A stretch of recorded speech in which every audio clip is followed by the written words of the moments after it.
Compañeras y compañeros universitarios, les envío un respetuoso saludo. Doctora Ana Luisa Trujillo Juárez, con su permiso.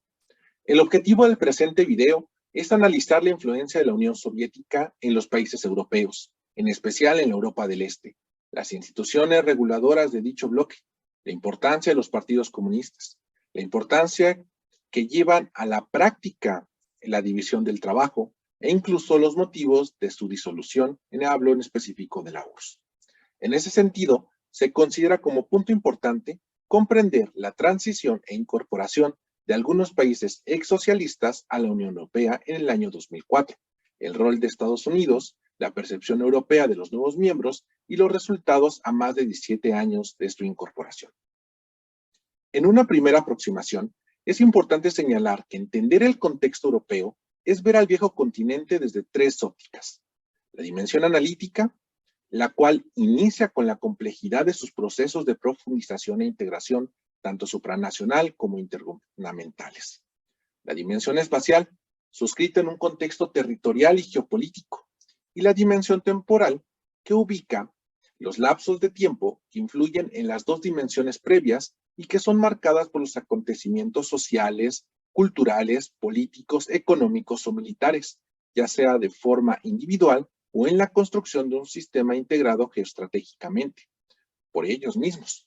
Si nos remitimos a un contexto analítico histórico de índole temporal y espacial, podemos ver que la influencia de la URSS en Europa y el impulso a los partidos comunistas en países de Europa del Este principalmente, pero no los únicos, está determinado por los acontecimientos suscitados a raíz de la Segunda Guerra Mundial, el reparto del mundo entre las superpotencias, en específico gracias a los tratados de Yalta y de Potsdam, que definieron nuevas fronteras e instauraron órbitas de influencia, así como el hambre y la miseria de aquellos tiempos.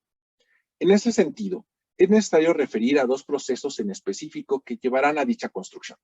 El primero es el impulso ideológico, que señalaba, incluso antes de la guerra, los males del capitalismo e impulsaba a los obreros, a las clases populares y en menor medida a los grupos campesinos a tomar el papel de activista en favor de la madre patria y del proyecto socialista.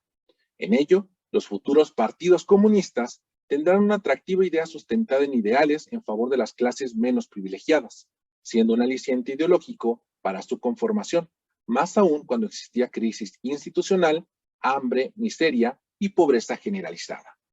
El segundo es el proceso de reorganización, tanto por acuerdo entre potencias, como en el avance de liberación física y la conquista de territorios que habían sido arrebatados por las fuerzas del eje, que al ser liberadas por los ejércitos de la URSS, quedarían en la órbita soviética y serán reconstruidos bajo la influencia de ella. Es decir, la instauración del gobierno proletario más allá del territorio soviético, por lo cual la construcción de partidos comunistas afines a los intereses de los bolcheviques significaría la columna vertebral de la reorganización de dichas naciones. Lo anterior, en palabras del doctor Wolfgang Benz, señala que allá donde las tropas soviéticas se habían posesionado, hablamos de Alemania del Este, Polonia, Checoslovaquia, Hungría, Rumania, Bulgaria, Yugoslavia y parte del este de Austria, la Unión Soviética pretendió introducir, a través de los respectivos partidos comunistas locales, el sistema de sociedad soviético. Otro punto importante, de acuerdo al doctor Rafael Kalduk-Cervera, es que hablar de los países de Europa del Este durante el periodo de la bipolaridad hace referencia a los países europeos al este de la división política, económica e ideológica instaurada al concluir la Segunda Guerra Mundial y que terminaría simbolizada en el Muro de Berlín, remedo tan imperfecto como real del telón de acero al que se refiere Winston Churchill en su famoso discurso del Fulton en 1946. En ese sentido, el doctor Cervera deja claro que esta área geopolítica articulada a partir de la hegemonía soviética incluye un grupo de estados estructurados políticamente de conformidad con regímenes autoritarios de partido único, o al menos decididamente dominante, con economías de propiedad colectiva y planificación centralizada, así como de la uniformidad cultural desarrollada a partir de la imposición de una interpretación cosmológica del pensamiento marxista-leninista. También señala el doctor Cervera que la intención dentro de estos países del este, es decir, la integración geográfica, se integra a su vez por 4 subregiones. La primera es la que actualmente ocupa Rusia, La segunda es la parte central de Europa, entre ellas la Alemania unificada, Polonia, la República Checa, Eslovaquia y Hungría. La tercera es la zona septentrional de los países bálticos, hablamos de Lituania, Estonia y Letonia.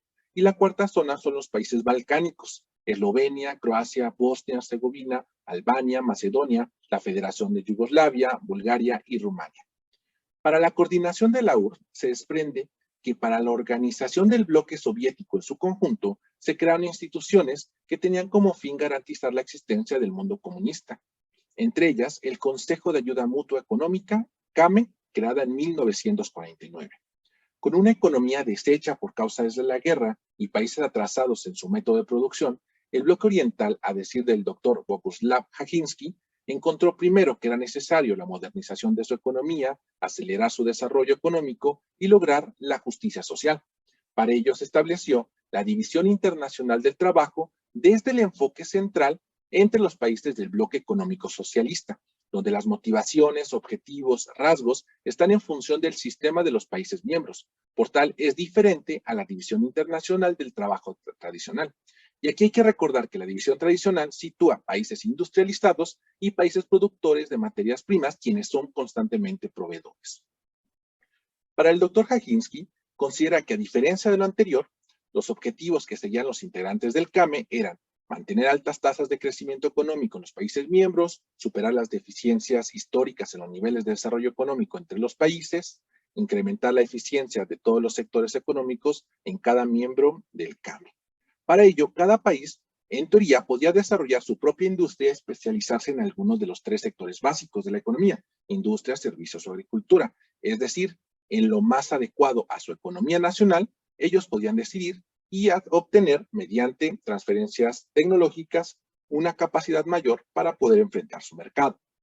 Para finalizar, el doctor Kaczynski señala que los principales rasgos de la División Internacional del Trabajo Socialista son, primero, que la planificación de la división internacional no tiene lugar a través de las corporaciones multinacionales, sino mediante la coordinación bilateral y multilateral de los países económicos nacionales de forma voluntaria. Segundo, los objetivos de los procesos de coordinación son: 1. Asegurar el desarrollo proporcional de las relaciones interindustriales a escala internacional. 2. Equilibrar la oferta y la demanda de productos básicos. 3. Evitar duplicación de proyectos de inversión. 4. Igualar niveles de desarrollo económico hacia arriba. Es así que los países se especializaban en diferentes productos. Por ejemplo, Bulgaria en vehículos, Hungría en autobuses y Polonia en barcos. Sin embargo, dicha división del trabajo a la larga fue parte de las causas de la caída del sistema soviético, en especial por la cerrada guía organizada que tenía el control central de la URSS. Y es que la caída de la URSS, hay que entenderlo, que es un largo proceso inmerso que está ligado a causas a la economía, como a política interna y externa, pero también fundada a causas culturales, en sus regímenes políticos internos, hasta la conformación étnica y cultural de las diversas sociedades en sus muy extensas y variadas regiones. Para la doctora Patricia Kreibor, entre las principales causas señalaba la crisis económica, la carencia de alimentos y de productos de primera necesidad, los costos de la carrera tecnológica armamentista, que forzaron al gobierno a intentar realizar reformas para equilibrar la situación, la falta de crecimiento económico, la desviación de un alto porcentaje del producto agrícola hacia el mercado paralelo, el ausentismo laboral elevado y la rigidez administrativa, con un enorme despilfarro de recursos.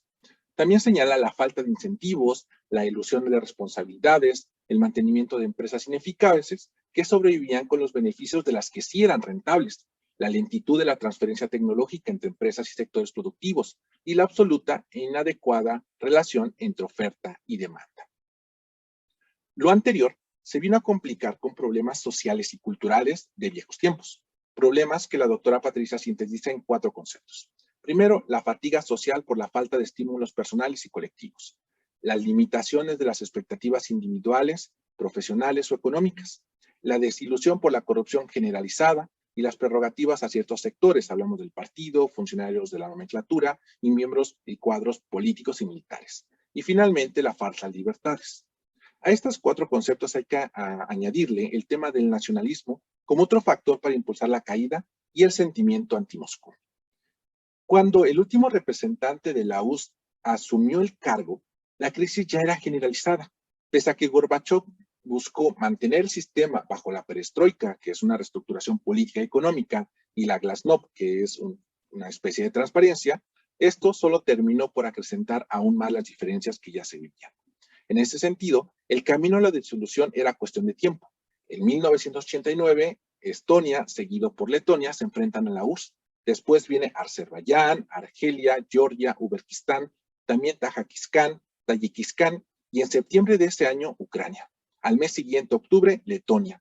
En noviembre ocurre la caída del muro de Berlín.